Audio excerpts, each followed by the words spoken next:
Best Practice Guidelines for Facial Nerve Monitoring. I'm Jack Kartush.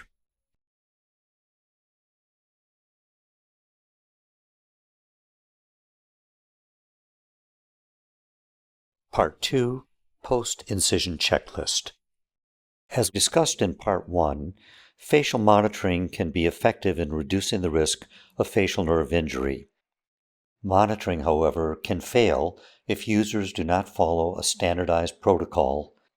Following the model of pre-flight checklists, develop best practice guidelines and a checklist for facial nerve monitoring. Divide best practices into 3 headings: pre-incision, post-incision, and surgical with ongoing stimulating dissectors. In Part 1, we reviewed pre-incision, and today we'll review post-incision steps. These steps only take 30 seconds to complete. The first is to confirm current flow.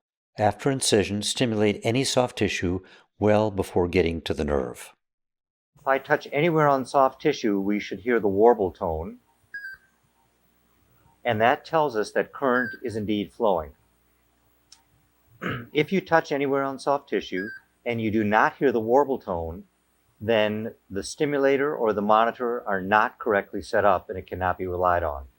Next, proximal stimulation of the nerve gives you the ultimate test of integrity by testing stimulation, recording, and excluding lidocaine in the middle ear or neuromuscular blockade peripherally. Here we can see the horizontal semicircular canal. The facial nerve should just be inferior. And here, at this level of stimulation, if there is no dehiscence, we ought to hear only the warble tone. However, if we now turn the stimulator up to 1.5, if there are some small dehiscences of the nerve, we might obtain a response.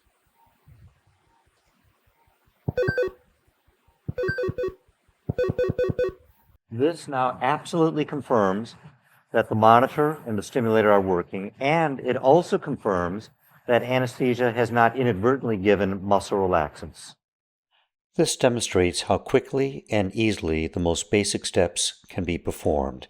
In the upcoming final Part 3, demonstrate how using stimulating dissectors can act as a minesweeper so that you always know the integrity of the nerve and its location.